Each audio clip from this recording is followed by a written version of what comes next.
This is a technological showcase set in the world of The Witcher 4. What you just saw and are going to see now is running on a standard PlayStation 5 at 60 FPS with ray tracing. So in the game, you'll be playing as Ciri, a professional monster slayer, a witcher. She explores the world and hunts down monsters for coin. The region we are in is called Kovir, and you'll get to explore it in the game. Right now, Ciri is investigating a monster, and after gathering new clues, she is heading back to a nearby village.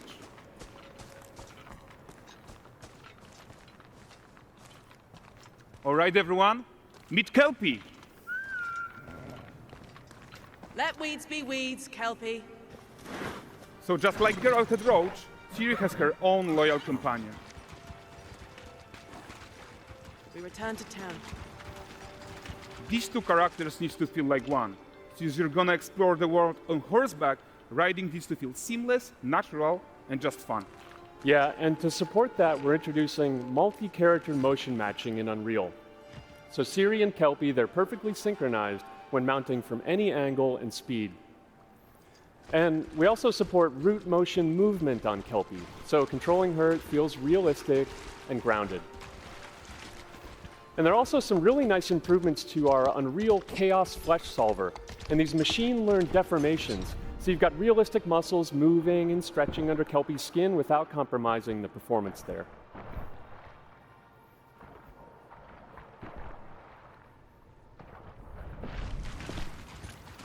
So let's leave Ciri behind for a second and talk about the world itself.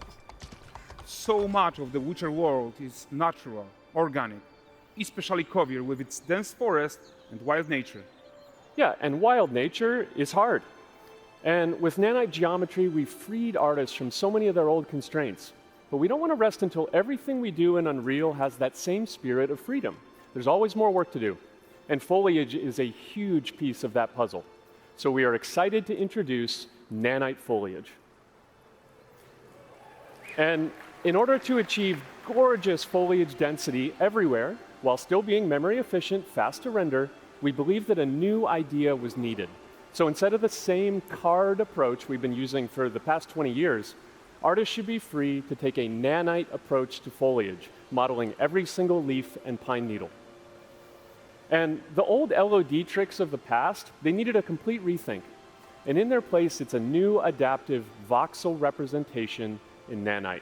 It's volumetric, it's fully 3D, it is super fast to render. And these dense clusters of triangles turn into these cubes, which at a distance, they're no larger than a pixel, and they react to the changing light of our dynamic sun and our shadows, and they allow artists to render whatever amount of foliage is needed to achieve their vision without compromise. And no compromise means how ambitious we are when it comes to bringing our vision to life with incredible visuals. But more than that, together with Epic, we created faster way to load the world. We can now bring in more content more quickly for the smoothest possible experience as we fly down to catch up with Ciri.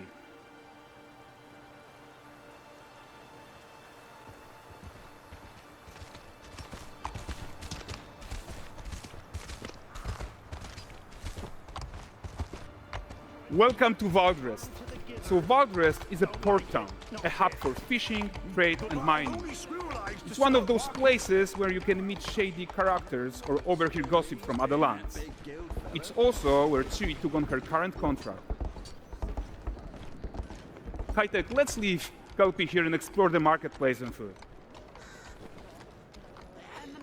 I'm so excited we can finally show you some of this stuff. Let's see what Valdrest has to offer. Bugger.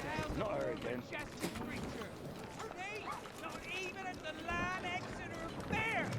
Now, 9 gazes while I present him with a fish.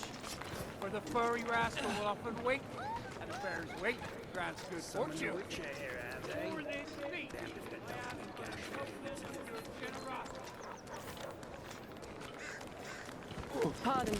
Guys, notice how responsive the world is. Character actions directly affect what happens around you, sometimes even setting off chain reactions. Everything is working together.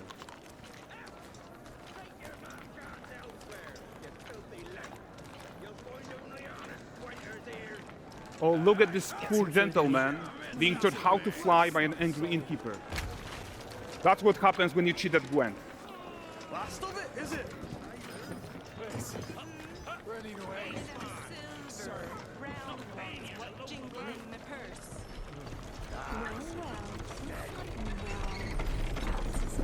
Okay, so this is the guy who gave the quest his own.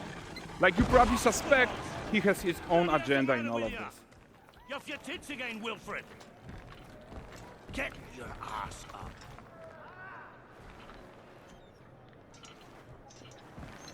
A typical day's toil. Who in? With Churres. What news of my wagons? No eternity is taking that damn salt to arrive. I found them. And, well, suffice to say, they'll not reach you. As for the salt, I found not one speck. I presume this comes as no surprise to you. Now. Kavir's smuggling trade is of no concern to me. Shush, shush, shush. The manticore that flattened your cart and devoured your men, quite the opposite. Manticore? No, them winged hellspawn dwell in the arse end of Creighton. Not here. While Siri decides what to do about that merchant, let's take a look at the character technology that powers this marketplace. Why don't we listen in on these fishmongers? They're selling their wares, chatting up customers. Morning, catch this is. Won't find none fresher. Rugged me ladies after one of them. Comes. Get this cleaned and gutted for you. You mind, dearest? Interesting, something more. Got mackerel cod, all Brexit's finest. And there is tons of tech at play here, even in this simple market stall. Metahuman tools, improved Unreal smart objects, chaos cloth, and more. Yeah, and all of this exists to make sure that the gap in quality between Siri and NPCs is as small as possible. Yeah, and closing that gap, it's not just about fidelity, right, but also authenticity. They should react to changes in the world around them. But the prisoner in pillory isn't exciting enough for Valdrest. Let's grab everyone's attention with a circus.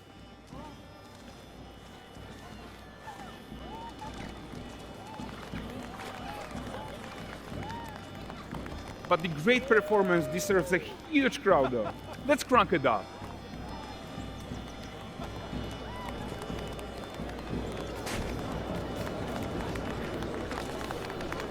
So you are seeing tons of optimizations here to many of Unreal's systems, including an entirely new Unreal animation framework, allowing us to fit easily in our 60 FPS budget, not just in rendering, but also with room to spare on the game thread. Over 300 animated skeletal mesh agents all going about their business.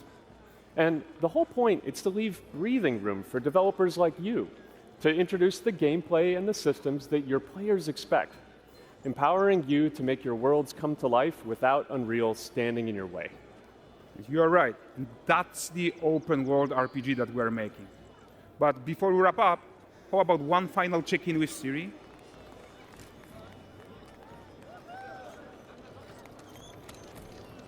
We are making this game to be the most immersive and ambitious open world Witcher game ever.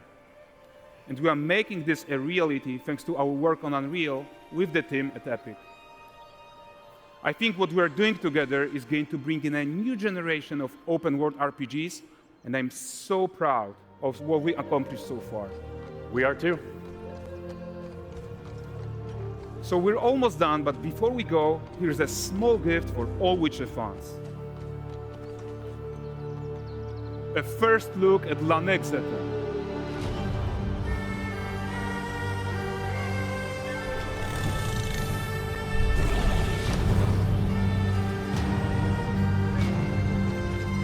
Onward, Kelpie. We've worked.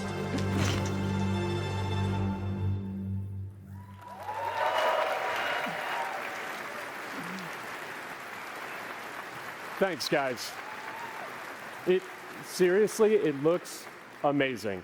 And we've also barely scratched the surface of what's coming in Unreal 5.6. So here's Julien to tell you even more. Thank you very much. Thank you so much.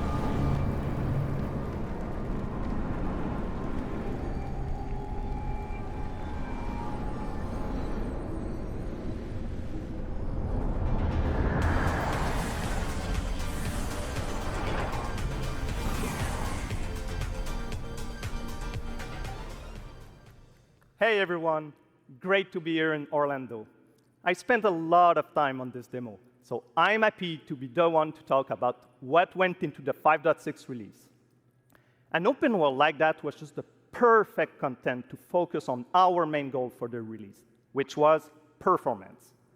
We want the engine to scale to large and rich worlds. We want to preserve graphics quality. And of course, we want to deliver high frame rates that you and your players expect. So let's check it out, starting with rendering. If you all remember, when we released Nanite with UE5, it supported static geometry. Last year, we brought skinning to Nanite. And now, we're working on Nanite foliage. The only way to have a forest that looks as good as this one is to use 3D geometry for all parts of the trees, just like we do for everything else. However, this is a crazy amount of fine geometry, so we had to rethink how trees are created and displayed. To create them, we developed Nanite assemblies. These 28 little parts that you see are all that we use to build all the spruces from the forest. They are instanced thousands of times and used like building blocks to assemble trees in different ways. And as you probably noticed with the wind effect, they even support skeletal animation, which runs on the GPU. Thanks to assembly, we greatly reduce the storage, the runtime memory, and the rendering cost. Then, to display an entire forest, the challenge was to preserve fidelity and performance from any distance. Let's check up close the level of detail we're talking about here. Lots of details. But this triangle representation is not the most efficient when far away, due to the amount of overlapping. And that's why we made an adaptive voxel representation. But in reality, you'll never see those voxels this close, since when we move the camera back, they're barely a pixel. Nanite foliage is almost done. We are moving it to the main line as we speak, and it will be available for everyone in 5.7. Another thing I would like to share is that ray tracing and Lumen now run more than twice as fast, with no visual trade-off compared to when UE5 was released. And because of that, we can now hit 60 FPS on consoles. And finally, we rewrote the rendering pipeline to run asynchronously so you can increase the richness of your scenes even more. Now let's talk about chaos physics.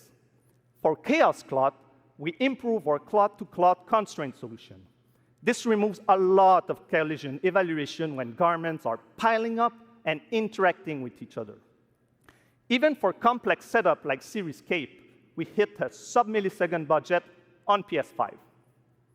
With Chaos Flash, we introduce procedural muscle activations to make deformation and motion more natural.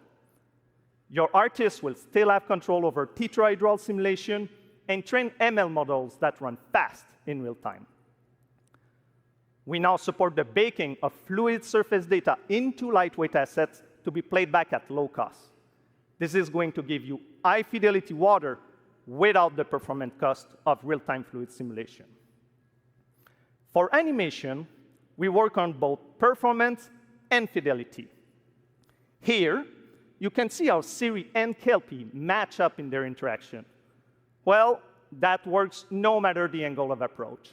That's our Modes character motion matching solution. We also added motion matching in Sequencer to build stitch tracks.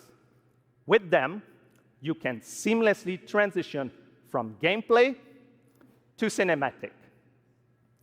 Also, we now have a secondary layer of animation driven by physics in Control Rig. We used it in Kelpie's rig to drive the mane, the tail, and the saddlebacks.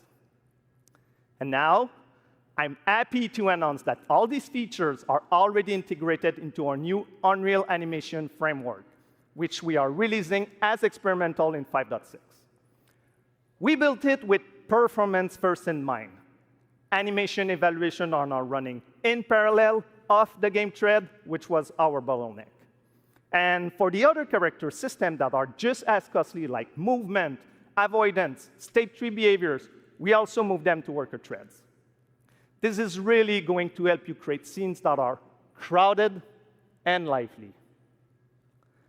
Streaming has always been a big deal regarding performance.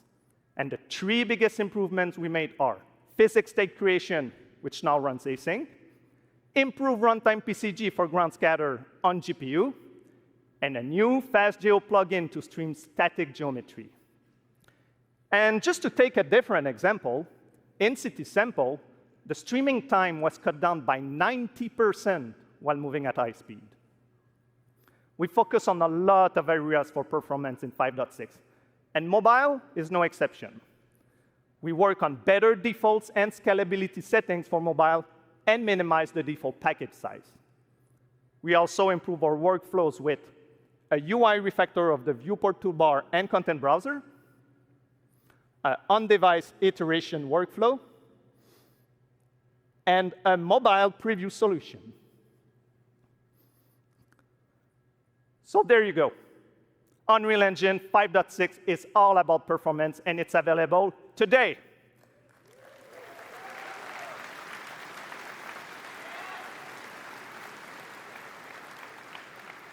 Please go enjoy the tech talks and session we have for you guys and come chat with us.